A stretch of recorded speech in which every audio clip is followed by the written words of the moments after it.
Hello, everybody. Jeremy Callahan coming at you for the podcast like I do every Wednesday.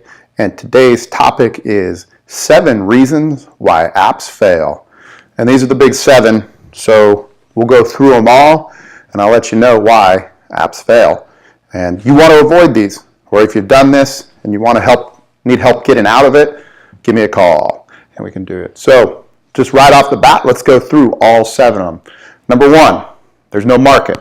Number 2, poorly executed launch. Number 3, no long-term marketing. Number 4, poor user experience. Number 5, no sharing. Number 6, no reuse. And number 7, no way to make money. There never was. That should probably be number 1. But I do help a lot of people out, not just in developing apps, but also in marketing the apps. And these are the reasons that apps fail for people. So I want to pass this information along to you so that you don't make these mistakes. Okay? So let's talk about number 1, and that is there's no market for your app. And so I get a lot of people that contact me, and this is one of the main ones. There's just no market for it. It doesn't translate to an actual market. So not long ago, these guys contacted me and they had an idea for an app that would essentially allow you and your friends to create a shared memory so that we could have a memory of a wedding. And I could put the things I remember and post photos about it, and then you could do the same as well. And they were very passionate about the idea. They were very convinced it was going to be the next billion-dollar idea, and Facebook would buy them. And as it turned out, it was not. And it was not a good idea. And the main reasons that it's not a good idea is because there's no market for it. So I want to be a little harsh on you right now, but your feelings about and your idea about whether an app is going to be successful, they're completely wrong. You don't have any idea. I know that sounds harsh, and I know it's tough love, but it's the way it's got to be. You don't have any idea if there's a market for your app, and if your app will actually translate to a market. There actually might be a market, and the people might not like it. So I want you to do something different. You need to do something different. And so the easiest way to do that is, well, there's 2 things, okay? There's 2 things you need to do if you have an idea and you think it's the next big thing. Number 1 is you need to do basic research. Because this app I was just telling you about, we did a Google search and it turned out there was a company already doing it. It wasn't an app, it was just a website. But they were already doing it. And so, and again, Facebook basically does the same thing in a lot of ways. So that's one of the things. Do your homework. Do some basic research. And then the second one is even if you're convinced there's a market, you need to do this step, and that's to run some advertisement. And probably the best place to do that is on Facebook or Instagram. Run some ads for an app as if it exists already. Why not? You say, well, my app doesn't exist. I can't run an ad for it. Well, you certainly could. Just whatever the app is, whatever the idea is, run an ad for it. See if people click on it. See if people have interest in it. See if people like your page or whatever. And then you'll actually know if there's a market for your app. Don't just assume and guess and spend $100,000 developing an app and then realize that there's not a market for it. Because I know people that have been there. I've been there. And you don't want to be there. So I'm trying to help you not make the mistakes that me and some of my clients have made. Personal mistakes. Okay. Second reasons apps fail. Poorly executed launch. So you have a good app, you got a market, you developed it, and you don't launch it correctly. Now, another personal story. I have a client, had a client a few years back, and I developed an app for her, and I have a marketing plan, an actual pre-marketing plan, and then as the app launches, a launch plan, and then a post plan. And so I have this plan. It's written out. It's a list of all the things you need to do. And I have a checklist. And not everything applies to every app, obviously, but for the most part, 80% of it does. And you need to do it. So I had a client, she put all her eggs into the basket, all in for development of the app. Idea is getting it done. We get it done. As we're getting it done, she didn't do any of the items on the launch list. So if you don't want to follow the plan, that's on you. I've got a plan. I can do the development. I could execute the plan for you. They wanted to execute the plan on their own. I gave them the plan. They didn't execute the plan. So I just did a podcast on how to market your app. And the general idea is whatever you spend on development, if you spend $60,000 on development, you need to spend $60,000 on marketing.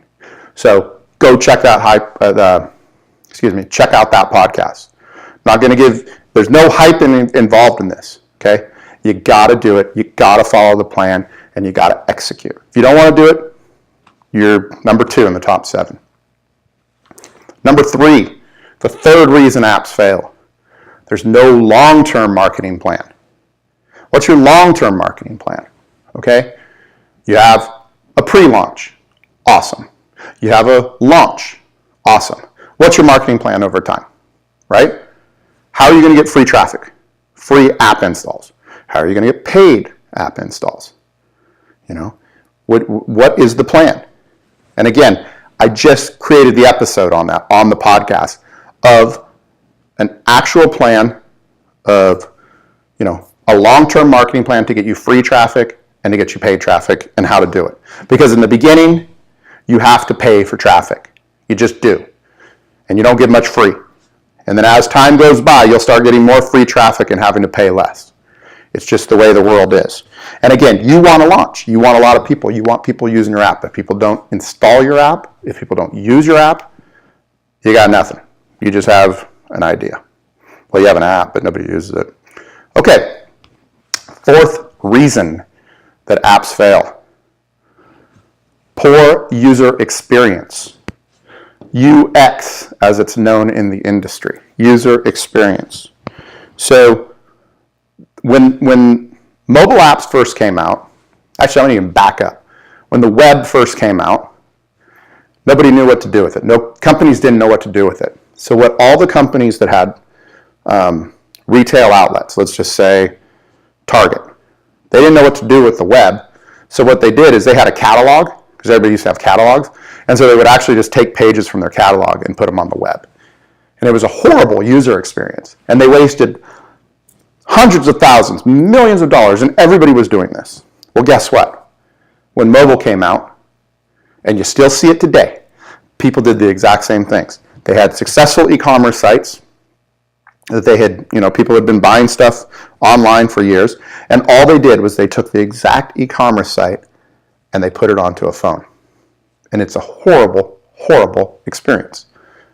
Go to Amazon, right? They go and open it up and just search for something. Search for vacuum cleaners. And you're going to get the tiny, you know what I'm talking about. You know what I'm talking about. It's all the tiny little images and a little description, and I have to scroll. And it's tiny. The image is like 100 by 100 pixels. And then if I want to actually see what it looks like, I have to click into it and open it up. It's a horrible user experience. The Gap, but probably one of the worst user experiences around.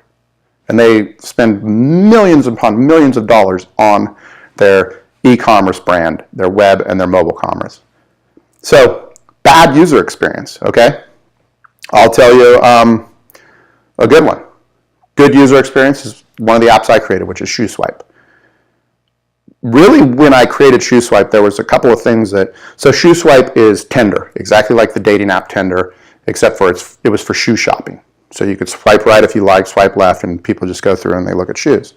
The idea, the main idea, the reason I came up with it was because of this UX issue, this tiny image issue that everybody was having on the phone. When I shop for something, and this is my assumption, and it turned out to be spot on and true, was that people wanted to see the product. And then if they wanted details, they could tap on it and find out more details.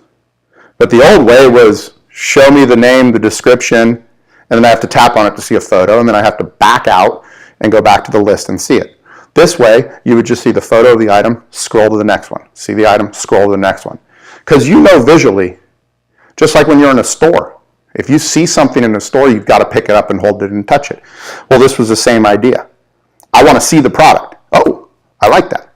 I don't like that color blue, but I like another shade of blue, right? Like, that's the idea. So if you have poor use, and this is just a shopping example, but there's a lot of apps that have bad user experience. I have a client right now that just called me, potential client, and they have a website, or not a website, they have an app that it's in the music industry, and the guy said to me during the call, he goes, our design and UX is horrible, and one thing we know about people that are into music, that if you don't have an app that looks cool and sexy and awesome, you're out. You're just out on site. They don't want it. They don't care how good the music is. They don't care how you're delivering it. If you're Spotify and you don't look good, you're gone. That is an industry that, like, you're out. Think of if you're a wedding professional and you look at wedding sites. If they don't look nice and cool, and I'm struggling for the right words, and empathetic and all that stuff, you're out, right? So user experience, another reason that apps fail. The fifth reason that apps fail, no sharing. Sharing is caring, people. Sharing is caring. And so when you talk about apps, you want people to share it. Just like I want you to share this podcast right now. In fact, I'm going to ask you, if you find this podcast interesting, please share it out to someone else that would find it interesting. So sharing is very important. And sharing is actually something that people miss in the planning phase of their app. They don't think, what they think is that people are just going to love this and share it automatically. And that's a misnomer. You have to ask people to share your app. Okay? So I'll give you some perfect examples. Okay? Fitbit.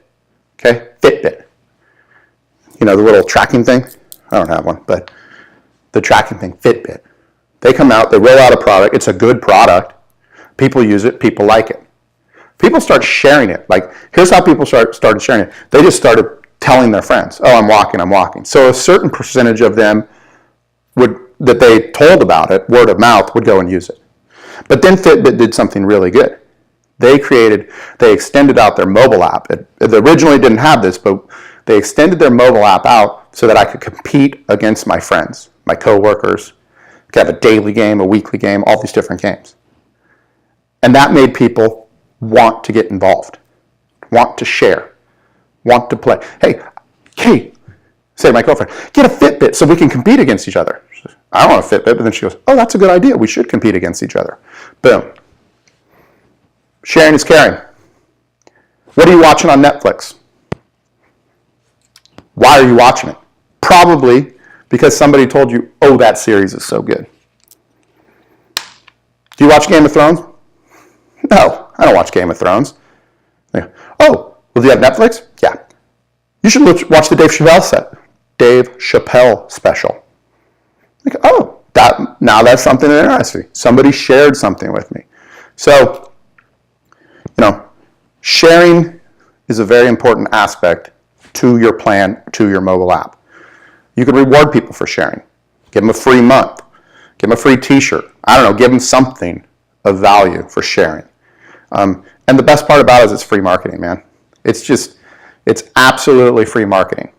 When people are talking about your products, telling people, hey, you got to install this, sharing it on their Facebook page. You got to have sharing. If you don't have sharing, it's one of the reasons apps fail. Number 6, getting people to reuse your app. Very important. Why? Well, first of all, did you know that that 30% of the people that install your app, they've taken the time to click on an ad or to type in your app into the App Store, install your app, 30% of them don't even register. They just don't. They don't register. So that's tough enough. You're just, some of the people that are installing your app aren't even registering, which means they're never going to use it again. Okay? So you have to give people a reason to reuse your app. You got to have fresh content, new videos, new email. Maybe you have an email strategy telling them to go back to the app. Maybe you have a push notification telling them to go back to the app. I mean, look at your phone right now and tell me, scroll through your apps. The average user has 96 apps on their phone. I want you to look at your screen, scroll through your apps, and tell me which app right now, I bet you can come up with 10 that you never even use. Yet they're on your phone. Yet you won't get rid of them. Maybe if they sent you a notification or gave you a reason to come back, you might actually do it. Now, the reason that we put no reuse on the list of why apps fail is because of how Apple and Google treat reuse. So when Google and Apple rank you in the App Store, and again, people are going to the App Store all day long and they're searching for fitness apps. They're searching for whatever, recipe apps. They're searching for these things in the App Store. They're searching for your app right now. And so Apple and Google, they say, wow, this app's getting a lot of installs. This recipe app is getting 500 installs a day. So they start ranking it higher. But then they just don't do it based on how many people are installing it. What they do is they say, how many people installed it? How many people reused it? And of those people, how many people gave it a review? So when you factor in those three things, installs, reuse, and rating, that's how they rank you in the store. So the better you do in those three categories, the higher you're going to rank. And so you could have a lot of people installing your app, a lot of people signing up and registering it. They use it for one day and then they never come again. Google Play is just going to treat you they're throwing you down the stairs. You're going down in ranking. Apple, down in ranking. No reuse. So you got to have reuse, right? And there's a stat out there that I think it's over 50% of the people that install your app and use it once never use it again. So have a strategy to get people to reuse your app. Otherwise, you're going down to Chinatown. Okay, the final, seventh reason that apps fail probably should be number one. No way to make money. This app has no way to make money. It never did, it never will. So, a lot of people come to me with app ideas, and the first thing I say is, how does this app make money? And a lot of times, the answer is, well, we're going to get as many users as possible, and they're going to interact, and it's going to be this great community, and then I think the only way they can tell me it's going to make money at that point is that Facebook's going to buy us. Facebook's going to buy us is the one everybody always says. Maybe. I might win the lottery tonight, too. It's $470 million in the lottery. And by the way, I only play the lottery when it gets over 300 million. So my odds of winning are even worse than a person that regular plays it. Dude, okay, if you want to go down that road, if you want to spend, $100,000 to create and market an app, and there's no way to make money on it, be my guest. I know a guy, great guy, created an app, great concept on the app. It's called Uvite, expiring invitations.